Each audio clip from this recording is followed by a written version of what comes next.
Distribution of revenues between federation and provinces. Sir ये जो पैसा, ये जो टैक्स और चीजों का पैसा रेवेन्यू आता है, सवाल ये है कि ये सूबे को मिलना है या फेडरेशन को मिलना है। इसका इन्होंने एक हाल बता दिया। उन्होंने कहा विभाग को कौन कौन से टैक्सेस मिलेंगे, जरा देख लीजिए। पहले मैं आपको यूनिट नंबर 4 पढ़ाने लगा। विभाग को कौन कौन से टैक्सेस मिलेंगे, यूनिट नंबर 4 पहले पढ़ाने लगा हूं, जरा ये देख लीजिए। सर कस्टम ड्यूटी विभाग को मिलेगी, एक्साइज ड्यूटी विभाग को मिलेगी, इनकम टैक्स एग्रीकल्चर के अलावा विभाग को मिलेगा, कॉरपोरेशन पे टैक्स विभाग का होगा, taxes on sale and purchase of the goods imported ये विभाग की होगी, इंपोर्टेड एक्सपोर्टेड प्रोड्यूस मैन्युफैक्चर्ड और consumed, taxes on the capital value of the asset, capital value of the asset not including any immovable property, immovable property के अलावा जो capital value of the asset है उस पे जो टैक्स है वो भी विभाग को मिलेंगे, mineral oil, natural gas, minerals for generation in the nuclear energy विभाग, taxes and duties on the production capacity of any plant, machinery, undertaken or installed in lieu of one or more of them. The production capacity की base पे जो tax लगता है plant और machinery पे वो भी विभाग को मिलेगा। टर्मिनल टैक्सेस ऑन गुड्स और पैसेंजर कैरिड बाय रेलवे, सी और एयर। सर टर्मिनल टैक्सेस जहाज की टिकट पे लिखे होते हैं टर्मिनल टैक्सेस, ये भी किसको मिलते हैं, विभाग को। यानी विफाकी हुकूमत को, सेंट्रल गवर्नमेंट को, सेंट्रल गवर्नमेंट इन लोगों को कौन कौन से टैक्सेस मिलने हैं। सर अगर 4 से 5 बार तो यही वाला सवाल है कि फेडरेशन को कौन कौन से टैक्सेस मिलने हैं और प्रोविंसेस को कौन कौन से टैक्सेस मिलने हैं। तो भाई ये इसमें कम से कम आपको 5 याद कर लेने चाहिए, custom duty, excise duty, income tax. ये जो हमने इनकम टैक्स पढ़ा है ये फेडरेशन को। सर एक बात याद रखिएगा, सर ये वही यही वाला पेपर कराची में भी तो होना है। अब कराची सिंध का सूबा है, हम पंजाब में हैं, तो पेपर तो एक जैसा आता है भाई, इस वजह से एक जैसा आता है क्योंकि हम कानून पढ़ रही फेडरल रहे हैं, सेंट्रल कानून पढ़े जो उधर भी वैसे ही चलेगा जैसे यहां पे चलेगा। तो भाई आपको समझ आ गया, एक तरफ कस्टम ड्यूटी है, एक तरफ एक्साइज ड्यूटी है, टैक्सेस ऑन इनकम है, टैक्सेस ऑन कॉर्पोरेशंस है, taxes on sales and purchase of goods है। ये सारे टैक्सेस जो गुड्स इंपोर्ट किए गए हैं फेडरेशन के, विभाग के टैक्सेस होंगे। कौन कौन से टैक्सेस सूबे को मिलते हैं? Sir sale tax, sales tax on goods विभाग को मिलता है, सेल्स टैक्स ऑन सर्विसेज सूबे को मिलता है, taxes on transfer of immovable property. Sir immovable property ये जो लैंड को बेचते हैं इस पे टैक्स लगता है, इसको कहते हैं पंजाब रेवेन्यू अथॉरिटी या सिंध रेवेन्यू अथॉरिटी। सर ये प्लॉट को बेचने खरीदने पे टैक्स लगता है और ये वाला टैक्स भी सूबों को मिलता है। प्रोफेशनल टैक्स ये भी सूबों का होता है। लग्जरी हाउसेस, लग्जरी गाड़ियों की रजिस्ट्रेशन पे जो टैक्स लगता है, आपने देखा यहाँ पे नंबर जो लगते हैं, सर नंबर जो गाड़ियों को लगते हैं ये सारी इनकम सूबे की इनकम होती है। प्रॉपर्टी टैक्स, सर ये सारे टैक्सेस सूबे को मिलते हैं। यस, सूबे को कम टैक्सेस मिलते हैं, ज्यादा टैक्सेस विभाग को ही मिलते हैं। Tax on services, taxes on transfer of immovable property, professional tax, luxury houses पे टैक्स, लग्जरी व्हीकल्स पे टैक्स और प्रॉपर्टी पे टैक्स। ये सारे टैक्सेस जो हैं कौन से हैं? सूबों के। अच्छा, अब आपको समझ आ गई सूबों के और फेडरेशन के कौन से टैक्सेस हैं। अब हम अपने मेन एरिया की तरफ चल रहे हैं। चैप्टर नंबर 2 का यूनिट 4 मैं करवा चुका। अब चैप्टर नंबर 2 का यूनिट 3 आखिरी यूनिट है जो भी हमने करना है। सर सबसे पहली बात, यहां से हमने बात, नेशनल फाइनेंस कमीशन क्या है, यहां से हमारा शुरू हो रहा है यूनिट। वो कहते हैं सदर ममलिकत एक नेशनल फाइनेंस कमीशन बनाएगा जिसमें minister of finance of the federal government, minister of finance of the provincial government and such other government as may be appointed by the president शामिल होंगे। मैं आपको बताता चलूं, चैप्टर नंबर 2 में से अगर 10 बार सवाल आया है तो 6 बार सवाल एनएफसी का है और 2 बार सवाल फेडरल और प्रोविंशियल गवर्नमेंट से आया है। तो मेनली सबसे ज्यादा जो एरिया चैप्टर नंबर 3 में इंपॉर्टेंट है वो टैक्स एडमिनिस्ट्रेटर्स के एथिक्स है, और चैप्टर नंबर 2 में जो सबसे ज्यादा एरिया इंपॉर्टेंट है वो the president shell constitute NFC, president बनाएगा एनएफसी, और इसमें कौन शामिल होगा, फाइनेंस मिनिस्टर फेडरेशन का और फाइनेंस मिनिस्टर सारे सूबों के। ये एक कमीशन बनाया जाएगा जिसको नेशनल फाइनेंस कमीशन कहा जाएगा, एनएफसी कहा जाएगा।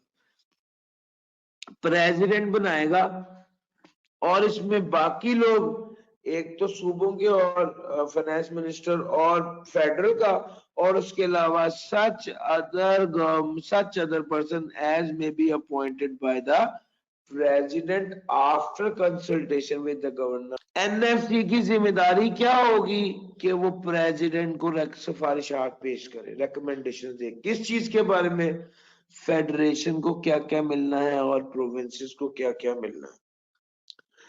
बाज़ फेडरेशन ने प्रोविंस को ग्रांट या एड देनी होती है, इसके बारे में सिफारिशात दे। बाज़ फेडरेशन ने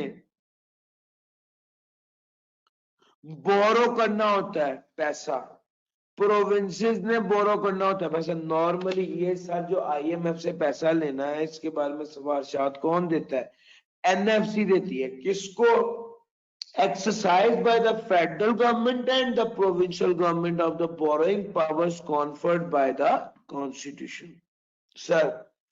और इसके अलावा any other matter relating to finance conferred by the commission of the president, conferred to the commission by the president। Sir ये टैक्सेस जो रेफर किए गए हैं ये वो टैक्सेस हैं जो रेज्ड हैं under the authority of the parliament. Taxes on income, sir ये जो ऊपर टैक्सेस रेफर किए गए हैं ये वो टैक्सेस हैं जो रेज किए जाते हैं under the authority of the parliament, और इसके बारे में वो कहता है tax on income, corporation tax, but not including tax on income constituting of remuneration paid out of federal consolidation fund.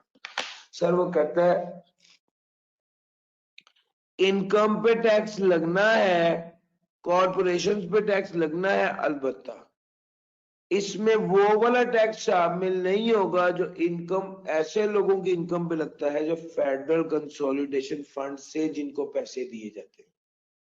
Sir जिसको टैक्स के पैसों से तनख्वाह दी जाती है उस पे उस तरह से टैक्स का वो कहते हैं कि जी, but not including taxes on income constituting of remuneration paid out of federal consolidation fund।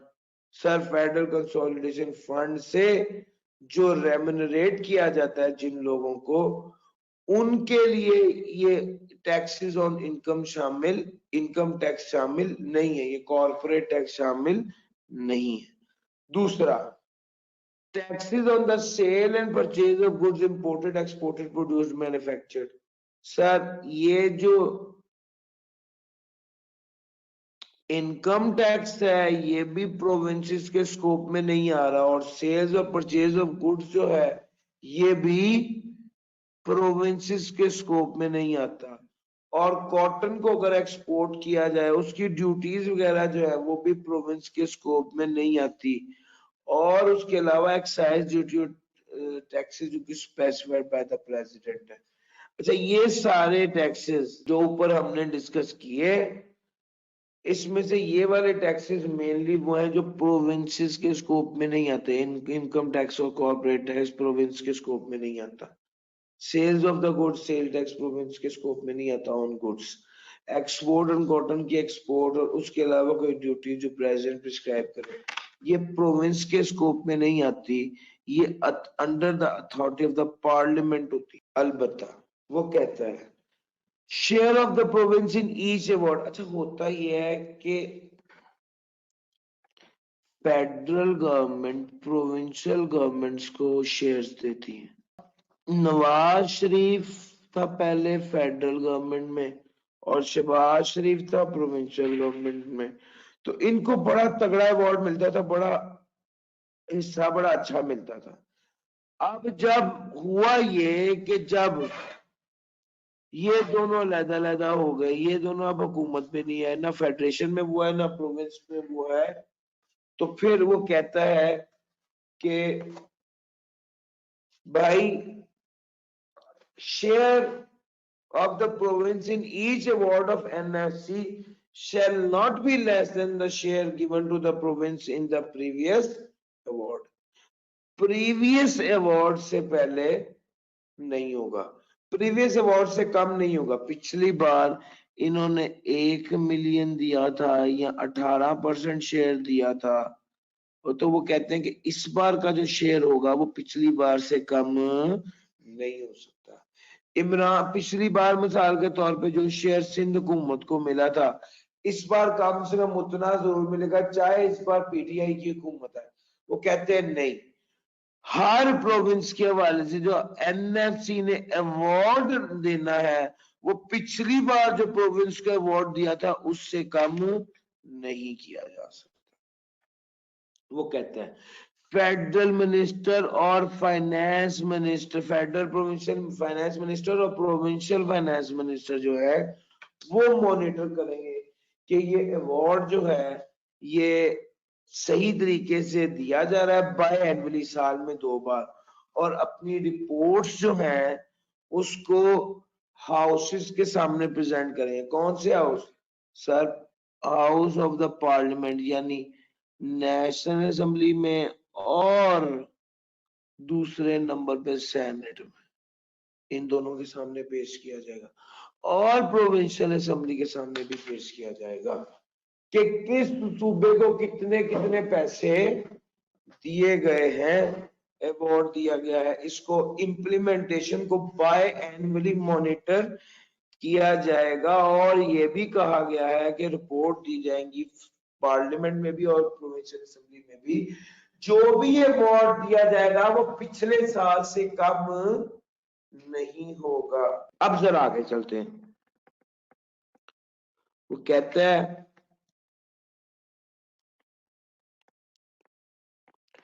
After receiving the recommendation of NFC, NFC ने जो रिकमेंडेशन प्रेसिडेंट को दे दी उसके बाद वो कहता है the president shell specify, president specify करेगा the share of net proceed of the taxes mentioned above which is to be allocated to each province। हर सूबे को कितना कितना देना है एनएफसी ने सिफारिशात दे दी। अब प्रेसिडेंट के पास इख्तियार है कि वो स्पेसिफाई करेगा किस किस को कितने कितना शेयर देना है, and that share shall be paid to the government of the province concerned shall not form part of the federal consolidation, और वो वाला शेयर गवर्नमेंट को पे कर दिया जाएगा जो कि part of federal consolidation fund नहीं होगा। ये फेडरल कंसोलिडेशन फंड का हिस्सा नहीं। एनएफसी की जो सिफारिशात हैं together with the explanatory memorandum as to the action taken shall be laid before both houses and provincial assemblies. National assembly, senate और सूबाई असेंबलियों के सामने वो सारी सिफारिशात जो एनएफसी ने दी हैं वो रख दी जाएंगी। कोई भी ऑर्डर देने से पहले प्रेसिडेंट के पास पावर है कि वो अमेंडमेंट कर दे या मॉडिफिकेशन कर दे regarding the distribution of revenues among different distribution of revenues between the federal and provincial governments as he deemed necessary. Sir power है प्रेसिडेंट के पास कि सूबों को और फेडरल विभाग को कितने कितने रेवेन्यूज डिस्ट्रीब्यूट करने। कोई भी ऑर्डर देने से पहले एनएफसी की सिफारिशात आ गई, लेकिन ऑर्डर फाइनल होने से पहले प्रेसिडेंट के पास पावर है कि वो किसी भी विभाग को या सूबे को किसी को भी जो तकसीम है उसमें कोई अमेंडमेंट कर दे, कोई तब्दीली कर दे। सर जी नेशनल फाइनेंस कमीशन क्या है, नेशनल फाइनेंस कमीशन कैसे बनती है, नेशनल फाइनेंस कमीशन काम क्या करती है? सर आखिरी बात ये है, प्रेसिडेंट के पास इख्तियार है कि वो ग्रांट दे दे रेवेन्यू को in the need of assistance. अगर कोई सैलाब आ गया, कोई मसला आ गया, तो प्रेसिडेंट के पास इख्तियार होता है वो कि वो ग्रांट्स दे, और ये ग्रांट्स है वो फेडरल कंसोलिडेशन फंड से चार्ज। अच्छा जनाब, ये यहां तक हम पहुंच गए तो आपको बताता चलूं ये की एरिया है चैप्टर नंबर 2 का जो मैंने आपको कराया, यही 2 स्लाइड है।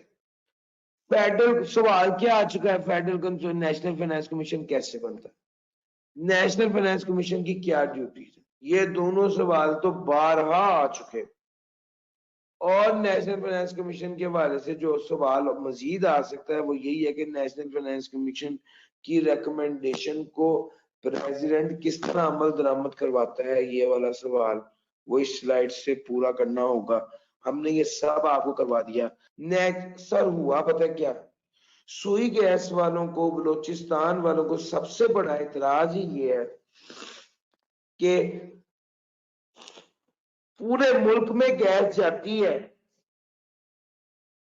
बलोचिस्तान से निकलती है, पूरे मुल्क में जाती है, पूरे मुल्क को फायदा होता है, लेकिन बलोचिस्तान को उसका पैसे नहीं मिलते, बलोचिस्तान के तरक्याती काम नहीं होते। ये एक सवाल है, ये इशू बड़ा रेज होता है कॉन्स्टिट्यूशन में। फिर उन्होंने एक बात लिखी, उन्होंने कहा net proceed of federal excise duty of the natural gas and the oil, जहां से गैस निकले और जहां से ऑयल निकले जिस पे टैक्स लागू करती है और कलेक्ट करती है फेडरल गवर्नमेंट, और royalty collected by the federal government, ये फेडरल कंसोलिडेशन फंड का हिस्सा नहीं बनेगा, बल्कि ये उस सूबे को दे दिया जाएगा जहां से ये निकलता है। आपको बताया ना कि बलूचिस्तान के सूबों वालों को सबसे बड़ा गिला ये था कि उन्होंने हल ये निकाला कि अच्छा वहां से जो भी गैस निकलेगी उसका जो भी एफईडी होगी, जो भी उसके अलावा रॉयल्टी की, वो सारी की सारी किसको मिल जाएगी, उन फेडरल गवर्नमेंट कलेक्ट करके प्रोविंशियल गवर्नमेंट को दे देगी, उन सूबों के प्रोविंशियल गवर्नमेंट को जहां पे वहां जहां से वो नेचुरल गैस निकलती है और ऑयल निकलता है। जी भाई, सूबा बलोचिस्तान की नाराजगी खत्म कर दी। उसके बाद उन्होंने कहा कि अगर नेट प्रॉफिट जो कि फेडरल गवर्नमेंट ने अर्न किया है या किसी और अंडरटेकिंग ने, और एनी अंडरटेकिंग एस्टेब्लिश और administered by the federal government from the bulk generation of power at the hydroelectronic station shall be paid to the province in which the hydroelectric station is situated। वो कहता है net profit जो earn करती है federal government या कोई और undertaking, कहां से, हाइड्रो इलेक्ट्रॉनिक स्टेशन से, पन बिजली जिसको कहते हैं, पानी से बिजली बनाने वाले स्टेशन से, वो उस सूबे को दिया जाएगा जहां पे वो स्टेशन बने हुए। सर ये बेसिकली सूबों के इतराजात थे जिनको खत्म किया। सर आगे आ गया, कोई भी बिल नेशनल असेंबली के सामने नहीं पेश किया जाएगा प्रेसिडेंट की प्रायर अप्रूवल से, prior approval the president approval, prior approval of the president के अलावा ये 3 बिल नेशनल असेंबली में पेश नहीं किए जाएंगे। पहला कौन सा बिल है, वो ये बिल है कि जी कोई टैक्स जो है वो मजीद वेयर विच इम्पोजेस, एक ऐसा बिल जो इम्पोज करता है टैक्स और duty the whole or part of the net proceed is assigned to the province, जिसके सारे पैसे मिलेंगे सूबे को। ये वाला बिल पेश नहीं किया जाएगा सदर ममलिकत की इजाजत के बाद। Which varies the meaning of the expression agriculture income. आपको तो पता है एग्रीकल्चरल इनकम जो है, एग्रीकल्चरल इनकम के अलावा जितनी भी इनकम होती है वो उस पे टैक्स लगता है और वो फेडरेशन का होता है। वो कहता है कोई भी ऐसा बिल पेश नहीं किया जाएगा प्रेसिडेंट की इजाजत के बगैर जिसके मुताबिक एग्रीकल्चरल इनकम की डेफिनेशन में तब्दीली की जाए। Prior section of president required to bill affecting taxation. Sir ये वाली पॉइंट हमने कर दिया और इसमें हमने कहा जी कोई ऐसा बिल पेश नहीं किया जाएगा प्रायर अप्रूवल ऑफ प्रेसिडेंट के बगैर जिसमें जो है सूबों को टैक्स का पैसा मिल रहा हो। कोई ऐसा बिल नहीं पेश किया जाएगा जिसमें एग्रीकल्चर इनकम की डेफिनेशन को तब्दील किया जा रहा हो, या कोई ऐसा बिल पेश नहीं किया जाएगा which affects the principle on which under which any provision monies or may be distributable to province shall not be introduced or move in। जो principle on which any provision of monies are or may be distributable to province, जिस percentage के साथ चारों सूबों को पैसे मिल रहे हैं, अगर उसमें कोई तब्दीली करनी है तो वो वाला bill prior approval of president के बगैर नेशनल असेंबली में नहीं जाएगा। shall not be moved to national assembly except with prior approval. ये वाली बात यहाँ पे खत्म होती है। कोई भी ऐसा असूल, ऐसा प्रिंसिपल जिसके मुताबिक डिस्ट्रीब्यूशन टू द प्रोविंस में कोई तब्दीली आनी हो तो फिर ये करेंगे। एनी बिल और अमेंडमेंट 3.4 ये जनाब हमने कर लिया। अब जरा आगे चलते हैं। 3.5 है provincial taxes in respect of profession. Provincial taxes in respect of profession, वो कहता है प्रोविंशियल असेंबली कोई भी एक्ट पास करके किसी भी प्रोफेशन, ट्रेड, एम्प्लॉयमेंट के हवाले से कोई भी टैक्स लागू कर सकती है, लेकिन ये टैक्स इनकम टैक्स। सूबाई असेंबली एक्ट ऑफ पार्लियामेंट के जरिए कोई भी टैक्स लागू कर सकती है, लेकिन ये टैक्स प्रोफेशन, ट्रेड और एम्प्लॉयमेंट पे सूबाई असेंबली टैक्स लागू कर सकती है, लेकिन ये टैक्स इनकम टैक्स तस्वुर नहीं किया जाएगा। This is 3.5। Grants out of consolidated fund. Consolidated fund के हवाले से ग्रांट की बात कर रहे हैं सर। द फेडरल और प्रोविंस में make grant for any purpose. Sir federation, विफाक या सूबे किसी भी मकसद के लिए ग्रांट दे सकते हैं, बस इसमें इतना ही लिखा हुआ। 3.7 exemption of certain public property from taxation.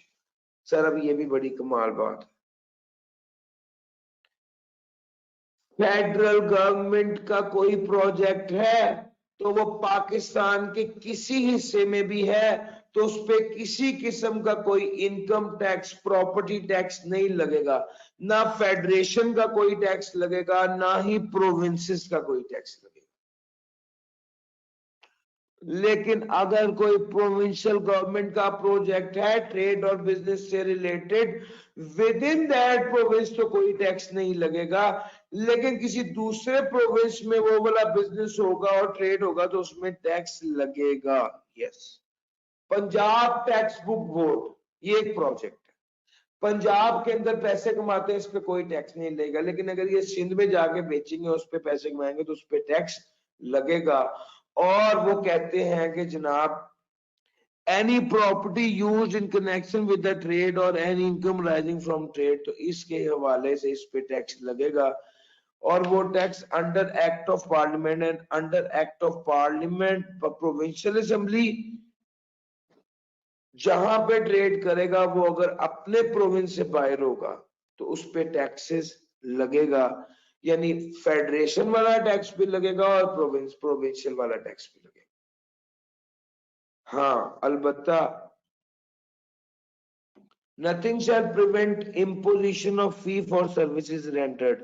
और जो सर्विसेज रेंडर की जाएगी, एक प्रोविंस दूसरे को सर्विसेज रेंडर करेगा कोई बिजनेस या ट्रेड करने के लिए, तो उसके हवाले से भी सर्विस फी जरूर ली जाएगी। अलबत्ता मतलब फेडरल गवर्नमेंट को पंजाब गवर्नमेंट सपोर्ट करती है और उसके अगेंस्ट उनके प्रोजेक्ट के हवाले से और कोई फी चार्ज करती है, तो जनाब वो फी तो देनी पड़ेगी। सुनिएगा, एक पंजाब गवर्नमेंट है, एक फेडरल गवर्नमेंट है। फेडरल गवर्नमेंट पूरे पाकिस्तान में जहां पे जो भी इनकम, जो भी प्रॉपर्टी ले, जो भी काम करे, उस पर कोई टैक्स नहीं लेगा। पहली बात, पंजाब गवर्नमेंट पंजाब के अंदर जो भी काम करे उस पर कोई टैक्स नहीं लगेगा। अलबत्ता अगर वो सूबे से बाहर कोई काम करेगा तो उस पे इनकम पे भी टैक्स लगेगा और प्रॉपर्टी पे भी टैक्स लगेगा। जी, ये 3.8 power of parliament to impose tax on income of certain person. Parliament के पास पावर है कि वो लागू करे टैक्स या रिकवर करे tax on income of the company और अदर बॉडी और इंस्टीट्यूशन एस्टेब्लिश ओन्ड और कंट्रोल बाय फेडरल और प्रोविंशियल लॉ और एनी एग्जिस्टिंग लॉ।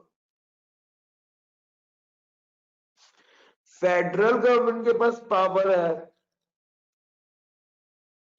कि वो लॉ बनाए लेवी और recovery of tax on income of company और अदर बॉडी और इंस्टीट्यूशन एस्टैब्लिश्ड ओन्ड और कंट्रोल्ड बाय फेडरल और provincial government. All order made proceeding taken by the authority which was made before commencement of the constitution in exercise of power derived from any law shall be deemed to be validly made and shall not be called into question in any court.